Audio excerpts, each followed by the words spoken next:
J'ai entendu un coup de feu et puis un bruit qui semblait un coup de feu. Puis une femme est passée, elle a crié « il dead, il dead ». Donc ça veut dire qu'il est mort.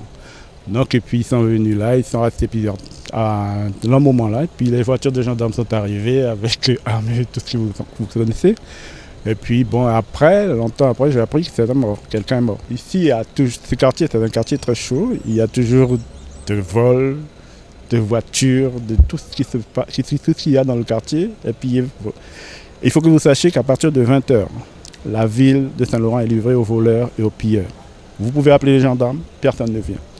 Il m'est arrivé plusieurs fois d'intervenir pour sauver soit une femme en train d'être lapidée par un gars. Les gens sont là, personne ne bouge.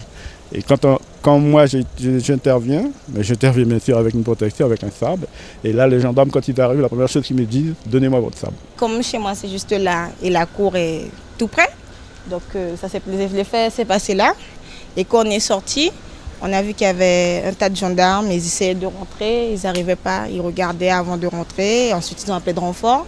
Après ils ont sorti une dame, et après on a vu les pompiers arriver, ils sont repartis sans personne, et maintenant on attend toujours. On sait que c'est un squat, on sait qu'il y a beaucoup de problèmes, il y a des junkies, il y a des prostituées, un peu de tout, donc on ne peut pas savoir qui est qui. C'est des têtes bizarres, on ne les voit pas tous les jours. Les gendarmes de Saint-Laurent ont été prévenus par les propriétaires d'un restaurant qu'ils avaient entendu un ou deux coups de feu, plus précisément probablement un coup de feu.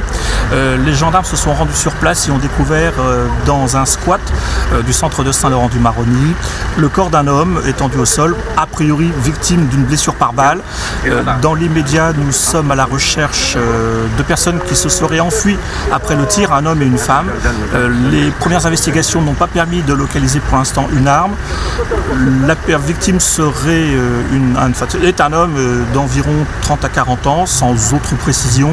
Le corps sera transféré à Cayenne pour l'autopsie.